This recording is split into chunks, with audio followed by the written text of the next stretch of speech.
You're listening to Are You Content? The Content Podcast.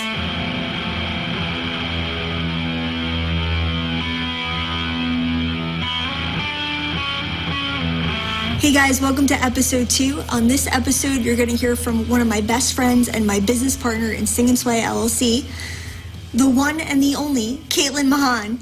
Cait is an incredible friend. She's an incredible human being.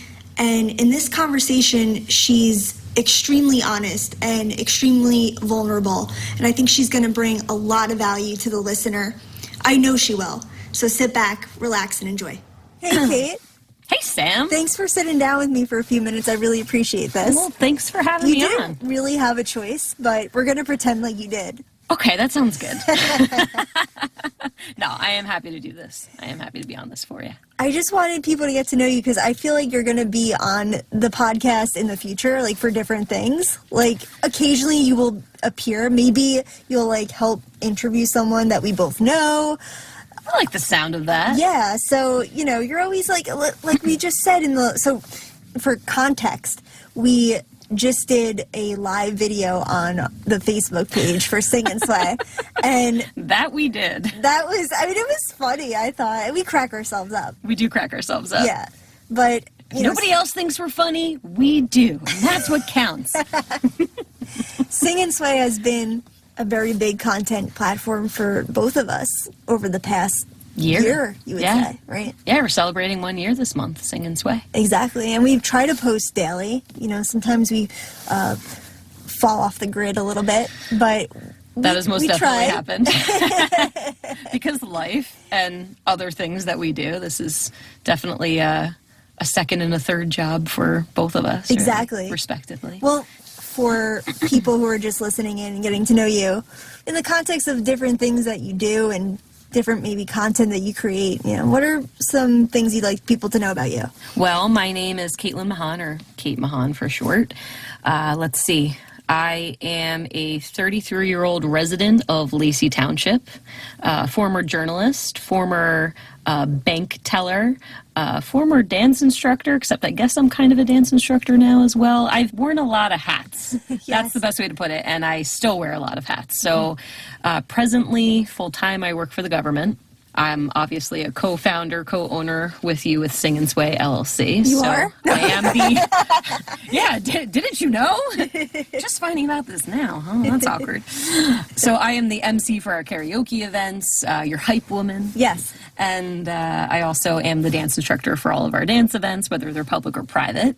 I am also an independent consultant and an executive district manager with Arbonne International. It's a 40-year-old health and wellness company in line with European Union standards, meaning we're definitely making products that are made for you and your health, with your health in mind, versus, profit.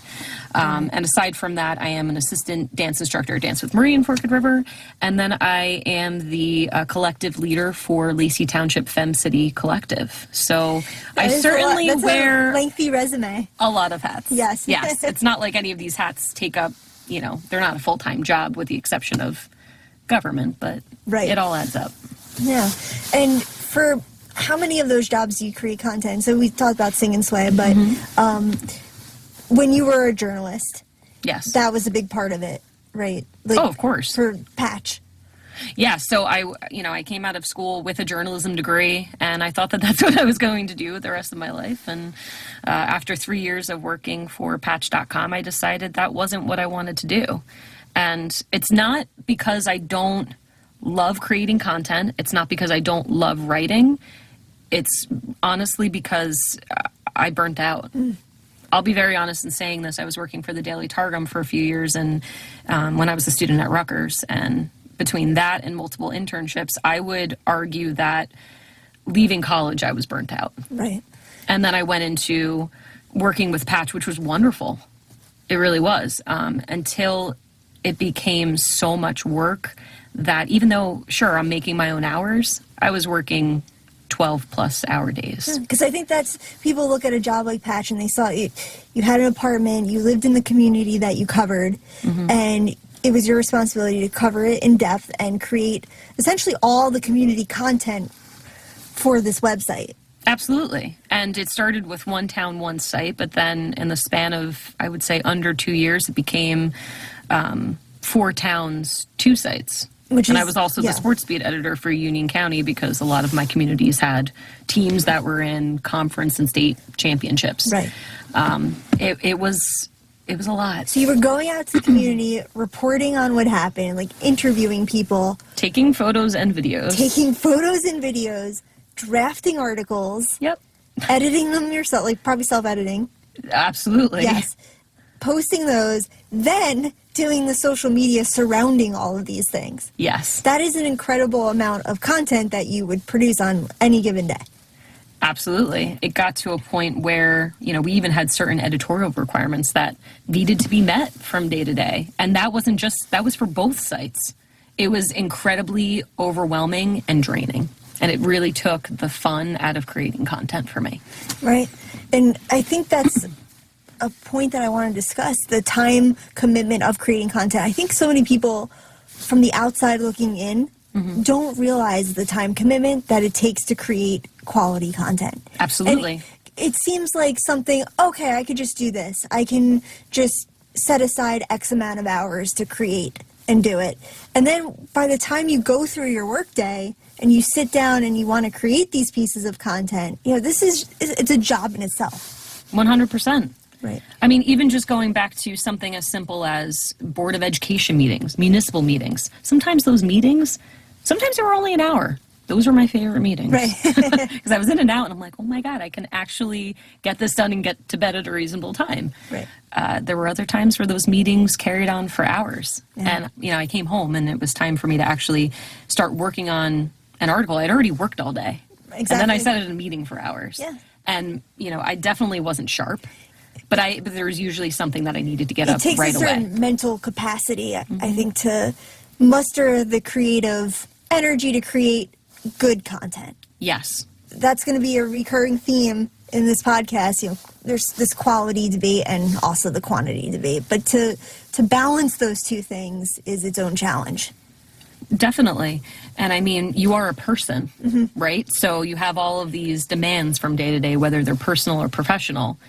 And so when it comes down to, sitting down and actually creating content, depending on how your day is going, you might not have anything in the tank. Exactly. You might not have anything to give. You might be in a fog. You might even be blocked. And that happened to me quite a bit. That happens to me sometimes, where I believe it. I have to produce to earn.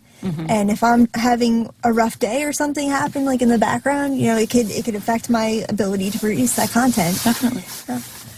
So that's a great point of reference for your background as a journalist. It's a shared background that I have working for actually the same website, which I talked about for the first episode of the podcast. But I want to transition a little bit now to your content creation with Arbonne, which is another entrepreneurial endeavor that can take a lot of forms, I think. From the products that you sell, there's a wide catalog of products, and also the value that you want to bring to your audience can take on many forms and many different methods of how you communicate that. Right. So I want to explore that a little bit with you. In terms of creating content surrounding Arbonne, I will be very honest in saying that it's been a struggle. For professional and for personal reasons. A couple of years ago, I kind of took my foot off the gas and I really stopped making Arbonne a focus of mine. And it was really only in the last 6 months that I not only relaunched, and I've been growing my business again, and I am very passionate about helping people through our product and through just healthier living.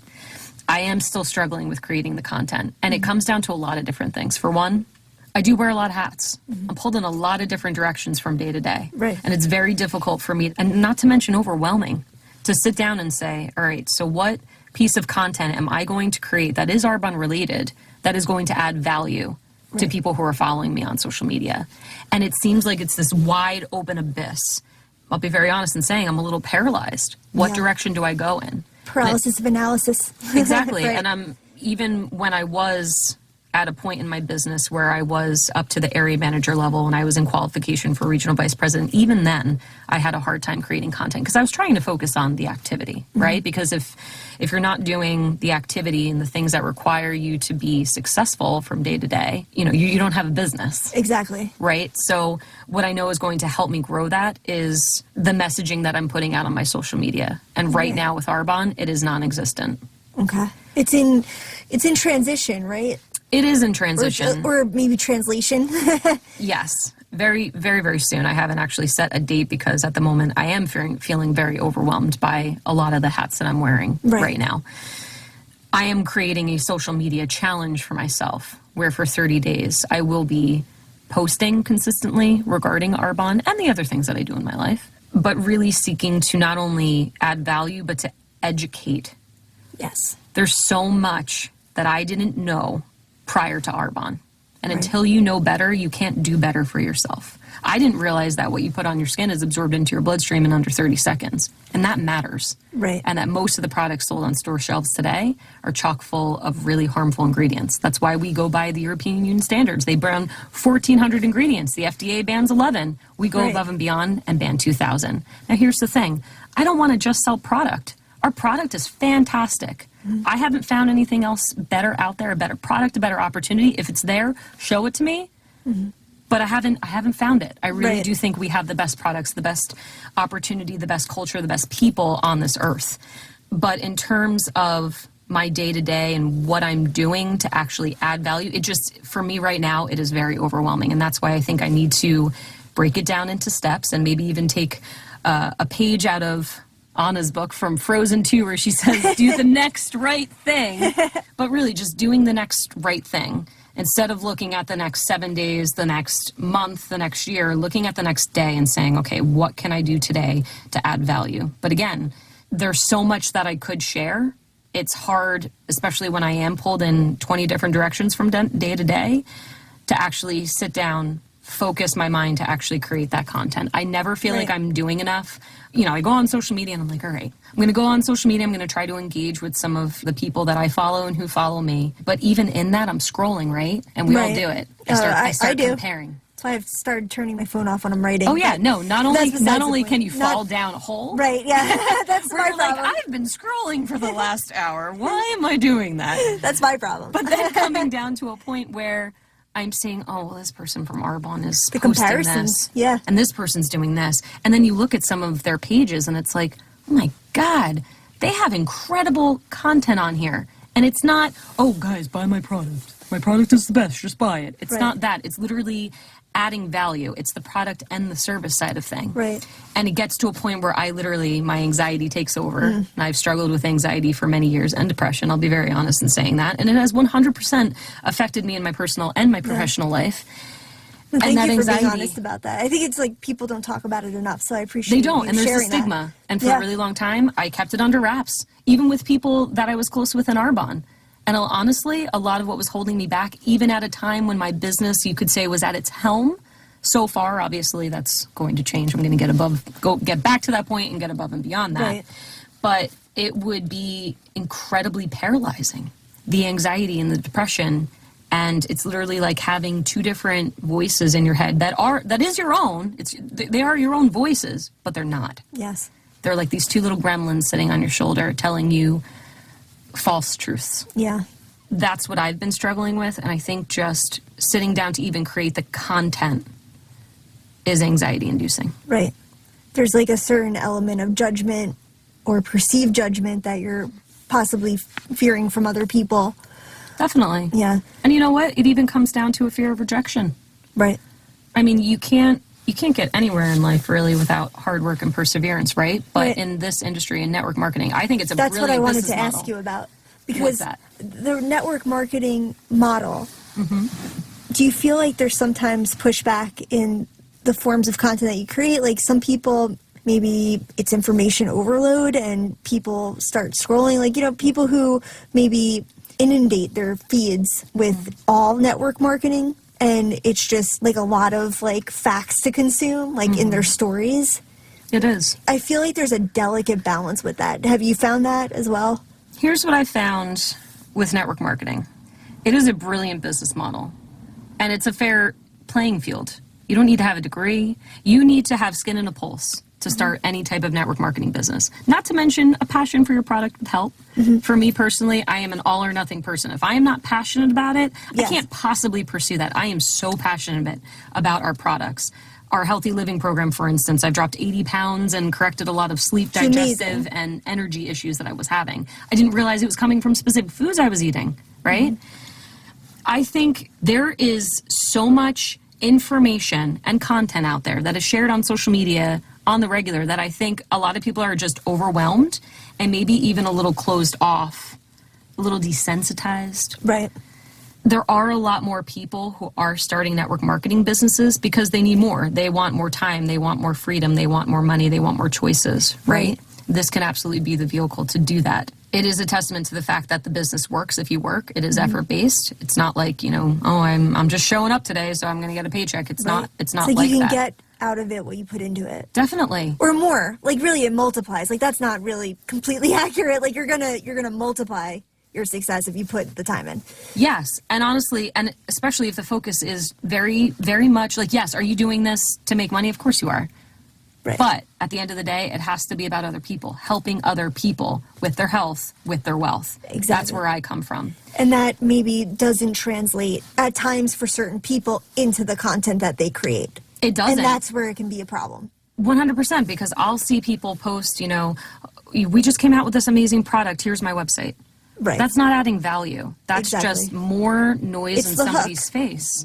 Yeah, and essentially, I think you should be probably adding value, maybe having 4 or 5 posts where you're actually adding value before you actually say in another post where you're also adding value, but maybe at the end you have a call to action.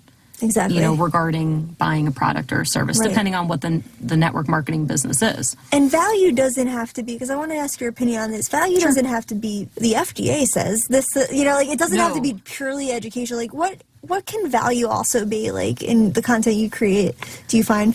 I think it can be something that maybe moves you, maybe something that's relatable. Something that makes you laugh. Something that makes you laugh, maybe something that's inspiring. Right. But something that I think makes you stop in your tracks where you want to read that post. Exactly. And after you read that post, you come away with some additional knowledge. It might not be, the FDA only bans 11 ingredients. Yeah, no, right. But it could be coming away with like, I never thought about that way before. Exactly. Or, I didn't know that piece of information. Right. So essentially adding value, you're helping your followers to get to know who you truly are. And people don't care how much you know until they know how much you care. It's true. It sounds cliche because I've heard it time and again, but it really is true. So if you're actually posting content that is adding value and you're showing people this is who I really am, this is my heart. Right. People are then going to say, oh, you know what? I keep following this girl, Cait Mahon. And she's been providing a lot of wonderful insight, a lot of inspiration, a lot of motivation, not to mention some facts, as well.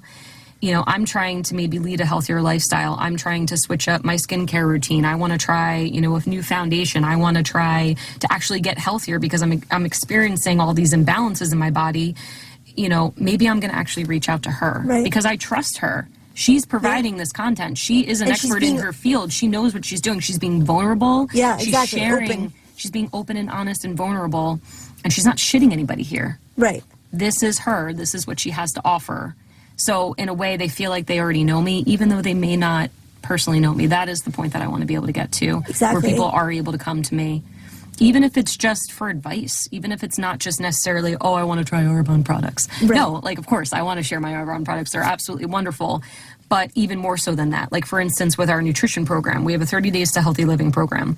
When someone signs on to that program with me, I don't charge additional for my coaching. You have me for 30 days to help guide you through. Which is not a huge to mention, value. A huge value. Not to mention a support and accountability group on Facebook that is private to help you through that. Right. So I am trying to do what I can right now for my clients to provide that value. I would like that to transfer to my content as well. Excellent. So what I want to transition to now is talking about that hashtag entrepreneur life. That's so so hot and trendy right now. So trendy right now. But people, that's not accurate. No. And I love Gary Vaynerchuk. He talks a lot about that. Like, Gary V. Yeah, expectations versus reality with his entrepreneurial life. He created a lot of his content to show people like the grind that he goes through. It's not just him going on stage with the keynote and everybody applauding him. Right. It's like the hours of meetings and travel that he has to go through, and just like the mundane stuff of operating his company. Definitely. So It's a lot of late nights and early mornings too, and a lot of blood, sweat, and tears Exactly. that a lot of people don't see. Right.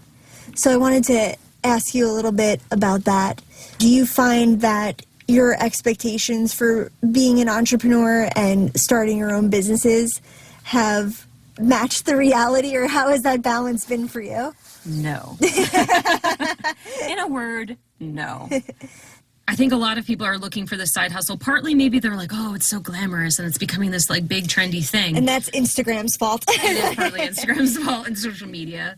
But, there's so much that goes into it behind the scenes. And I think, a lot of people will throw in the towel when the going gets tough. And you have to have a really thick skin to be an entrepreneur. Because when you start something yourself, it's also easy to pull the plug on it at any time. Hi. There's always that. I pulled the plug on Arbonne because things got really rough. And I'm not saying that, I didn't stick it out. That was 4 years into my business. I was going through a very challenging and difficult time of my life. I would argue the most difficult time of my life, when my mental health was in the tank. Right. It was actually time that I needed to step away. Exactly. To heal myself. Here's the deal. A lot of people will quit when the going gets tough. They'll quit right before payday. And what it comes down to is this: mindset. Here's what I've learned.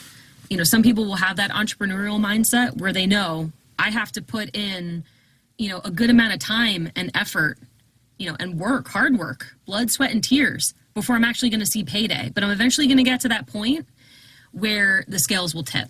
And maybe I won't have to put in as much time, and I'll be paid a lot more. That's definitely true in network marketing. Yes. But that's true in other businesses it's true as well. In other businesses, right. Right? But then there are a lot of people, and I'll admit at one point in time I was this person, who are coin operated. Meaning, all right, well, I'm putting in, 8 hours of my time. I expect to be making X number of dollars. Right. And I won't lie. There have been people who I've helped to get started with this business who I realized very quickly were coin operated, because they were like, well, I tried. Yeah. I put in the time and the work, right. but I didn't see the results that I wanted. I'm like, you just got started. Exactly. It's like, how long have you been doing this? You're quitting before you're even starting. You're literally shooting yourself in the foot. True. And you're proving to other people out there, oh, those things don't work. No, It works if you work. Right. Period. And you don't give up. And the rejection, for someone like me who struggles with mental health issues, the rejection at times was crushing, because I would take it personally. Yeah. Because sometimes it was my own friends and family members, and it didn't necessarily have anything to do with me. Exactly. There were other times where I had some really nasty rejections. And again... Yeah, like doors slammed in your face kind of rejection. Kind of, yeah. Figuratively. And, that can really take a toll on you, especially when you are already struggling with issues of self-worth. Right. Like I have for most of my life. And when you have those two chattering voices in your head, depression and anxiety... telling you all of these lies. Right. And it's really just fear talking. It was very crushing at times. And I'm happy to say that I'm now older and wiser and more mature, and I've definitely, I guess you could say, not to be dramatic, but I very much feel like I am a phoenix that has risen from the ashes. And you know that. Yeah, I know. And because you were there. Right. And all the props to you, because you worked on it. It wasn't just something that happened with the flip of a switch. Not at all. But you worked on yourself and gave yourself the time that you needed. Yes. And so credit to you. Sometimes you have to pull back so you can shoot yourself forward further than you would have if you hadn't have taken that break. And I'm not giving the advice that, hey, if you start a network marketing business, things get really tough, just take a break for a little while. No, that was a personal decision that I made. And I sometimes question if it was the right one. Mm-hmm. I won't lie about that, because I look at the business that I had built for myself and I let it slip away. That was my doing. Right. Right? But I did what I needed to do for me. Yeah. In that moment. And I'll be honest, I wasn't in the right frame of mind even when I made that decision. But looking back on it, I'm like, all right, well, the past is the past. I can't change it, but I can certainly learn from it And I can tell you this, I'll never give up on my Arbonne business again or Right. quit on myself ever again. And it's such a valuable lesson. It is. Yeah, definitely. So just to bring this home for the listeners. We're home. Bring it home. You are home. We're actually We are sitting in my driveway. We're sitting in your driveway like a couple of creeps right now. It's all right. But, you know, we just had Everyone's asleep. Yeah, we had the tax appointment down by you, and I figured, like, you know, this is a nice... My dad's a little under the weather at the moment. Exactly, yeah. It's not So- like she didn't invite me to come into the house. You're not allowed in. But it is getting cold in the car, so I will... so it's, in order We're being to- honest with you and vulnerable Yes. about where we're actually recording this. And that's the thing, you know, talking to Matt, our great editor, and he's like, you know, try a different microphone, like, you know, we'll be upgrading like our setup and stuff. But Of like course. right now it's like it's a very mobile thing. I'm using the recorder I used like as a journalist. Like There's just nothing wrong with that. Start with where you're at with what you've got. exactly. And I think that's so important to just that's gonna be a recurring theme and part of my advice to people. It's like don't overthink it because the quantity factor is really mattering now. Like you have to produce more. Right. And while you don't want it to be terrible quality, don't fixate on that. Like just get the message out, keep creating, keep producing. So I want to ask, you know, your thoughts about that. What's your advice to people listening to overcome some of that self-doubt and create? Well, here's what I know, and I should really take my own advice. At the end of the day, it's not that people don't care what you're posting, but they're not thinking about what you're posting nearly as much as you are. So just post it. Right. Okay? That's number one. And I, again, need to listen to my own advice.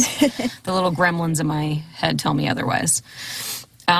Two, what I've learned about content is that you're not writing your term paper. Right. Right? You're not writing for a technical journey. You don't need to follow, you know, MLA format, you know, an AP style. AP style. Yeah, That's you a don't big need one. any of that. In fact, social media especially is a chance to maybe not write, you know, in the, you know, correct way. Exactly. A little more Right? off-the-cuff conversational. Definitely. Right. Write the way that you speak. Yes. Because when people are scrolling, and let's face it, we're all following a lot of different accounts, a lot of different people, businesses on social media. People are scrolling. If you're just writing like you're writing like a term paper for school or something like that, you know, or, you know, depending on your job, if you're writing like something that you would write for your job, people are just going to blow right past it, right? But if you're writing in a way where you're almost just having a conversation with someone, with a client, one-on-one, the way that you would actually speak, that's the way that you should be writing your content. Yeah. And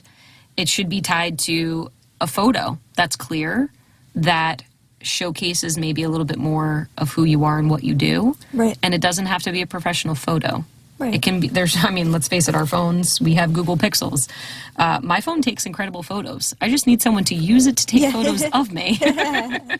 No, and I'm not discrediting professional photographs at all. In fact, I'm probably going to be doing a photo shoot in the next few months Right. for my social media. And that's for like But use what you've got and use what you have, which everyone's got a phone. exactly. So take it out, take some photos of yourself, have a friend take some photos of you, and just start developing that content with the focus of writing in a way that's conversational and writing in a way that is going to add value to the reader. Exactly. And like this is a conversation for another time. We'll get into different platforms maybe and have like a more platform centric conversation. Right, because content doesn't just have to be written. Exactly. It doesn't have to be in just photo form. It can be, and part of discovering what platform you should use, it is a self-discovery process. Like Definitely. you have to be self-aware about what you're good at and what you feel comfortable with. Right. Do you have any tips for people maybe about finding that way that they're comfortable? I would say the place to start is, and you know, forgive my French, but you know, throw shit up against the wall and see what sticks. See what feels good. That's good. You know, if you're posting stuff on Twitter and that doesn't feel good to you, but you know, you're like, oh man, I really love Instagram because I get to, you know, I love photography and I love photography. Right. At one point thought I was going to be a photographer in another life, another hat. Do you take good photos? Thank you. But, you know, I love Instagram because I love photos.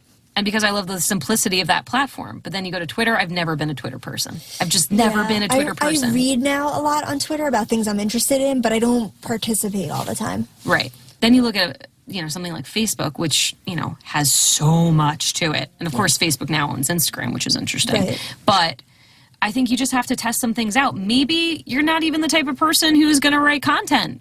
Maybe you're writing content that can be read on video. Exactly. Maybe you need to be more on YouTube. Maybe you just need to be creating videos for TikTok. Right. Right? And also, who are you trying to reach?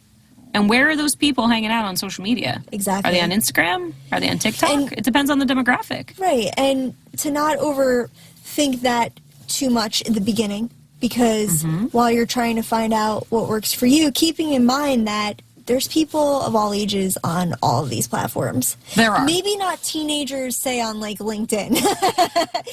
Right. If There's probably more professional people, college and post-college. But LinkedIn is looking a lot more like Facebook feeds these days. It still has a professional, people aren't, like, posting too many personal pictures of things their on food there. and their dogs. Right. Or their kids. But it's becoming more like inspirational stories. Right. A lot of that. Those go viral. Like, I see the likes on them because people during their workday, like, who doesn't want to hear an empowering story about somebody overcoming, like, a challenge or Hey, you're supposed to be working. Not on LinkedIn. But let's face it, we all take a break during our workday. Exactly. And you're right in saying that. Right. So I think it's just a matter of figuring out what feels good to you. Because if it doesn't feel good, you're not going to be excited about creating it. Right. And let's say you're putting that content out and you have this, like, pit in your stomach and you're like, God, I hate posting on this platform. Why am I doing this? And no one's going to read this. That's a transference of energy. When you post any content, you're transferring your energy to that content. And maybe people aren't going to be like, oh, that girl was, like, crying her eyes out when she was posting that photo and, and that information along with it. But maybe it does come through because you wrote when you were in that state. Yeah. Maybe you were making that video when you weren't in the best state of mind. Exactly. Right? Maybe you were doubting yourself. Maybe you were just feeling, really insecure and negative. I've been there. Right. There have been times where I literally have started writing a post, or started, a story that I'm going to post on Instagram, and I don't post it. I psych myself out. I'm like, this doesn't feel good. It's got to feel good. Right. And if it doesn't, don't do it. There you go. This is not to say that it's not going to be uncomfortable. I think when you're pushing out, there's a difference. Right. For me, let's just say I'm about to post something on social media, I get afraid. All of a sudden, it's this visceral response in my body. Right. Where literally my stomach starts churning and my throat starts closing up, right? Yeah. But it doesn't mean that I don't necessarily feel good about that content that I'm writing. I just feel maybe uncomfortable putting with yourself posting out there. it. Right. But I am stretching myself outside of my comfort zone. And then I post it and I'm like, what's up? Exactly. Looks good. And it's an authentic piece of content that you can feel good about. Right. And even if I'm not getting the engagement I want or the likes that I want, I'm not... Don't get me wrong. There have been times where I'm like, oh, that post didn't get, the engagement I wanted. Right. But then I also take a look at it and I'm like, well, what could I have done better? Not, that sucked. I'm not going to do that again. Right. But what could I do better? Always improving and always seeing. We're all human. Right. Right? No one's got it all figured out. They don't. We all pretend like we all have our shit together. Excuse my French again, but we don't. And here's the other thing, too. And again, I need to be taking my advice with this. When we're scrolling and we start comparing, we're literally just seeing the highlight reel of everybody's life and business. Yeah. Right? We're seeing what they want us to see. We're not seeing what's going in behind the scenes. Because I guarantee you, not everyone, like a lot of people, I don't have statistics on it, but they're not posting authentically. And it is a highlight reel. Mm-hmm. And it is ultra filtered. And here's the thing. There were times where I was posting on social media frequently, and it wasn't a representation of what my life really looked like. Right. And it didn't feel good. So over time, I stopped. Because it didn't feel good. Because I was like, I'm not being myself. I'm not being authentic, and I'm not being vulnerable. If you're an avid social media user, that's happened to everybody. It's happened to me. Definitely. But you want to know how you're actually going to reach the most people? Being yourself, being authentic, being vulnerable. And once again, taking my own advice with that. That's a great way to bring it all home. Bring it home. Especially with the part about scrolling. Scrolling. Well, Cait, I just want to say thanks so much for taking some time out of your evening tonight. I appreciate it. No problem. It's not a one and done. Speaking of one and dones, because I came up. No one and done. No one and dones. You're going to be back on this show. John William Carroll should be on. He's our graphic designer for Sing and Sway, also Cait's boyfriend. But he I would love to have a conversation with him about content and design. That would be a great. You know what? I'll bring it up to him. And we could all sit down. We could have a threesome. Oh boy! I had to go there. This is going in an uncomfortable direction. But we both have alter egos. Yes. So you never know, and I'm just going to leave it at that. I'm going to leave you all in suspense. You don't know who my alter ego is, but you'll meet her someday. That's a great way to leave off. Keep with the intrigue. Intrigue. We're building this following. Keep with the intrigue. But thank you for having me on, Sam. I do appreciate this, even though this is anxiety-inducing for me. I feel good about doing this. Good. So that's how I know that this was the right decision. I'm glad. Thanks again. Thanks, Sam. Bye, guys. Are You Content? The Content Podcast is a production of Affordable Content LLC. All rights reserved. Hosted by Sam Negraval and edited by Matthew Hyde, with music by Undercover Rabbis. All rights reserved. Connect with Affordable Content on Facebook and LinkedIn, and feel free to reach out to me, Sam Negraval, on Facebook, Instagram, or LinkedIn, or by emailing sam@affordcontent.com. Thank you for listening.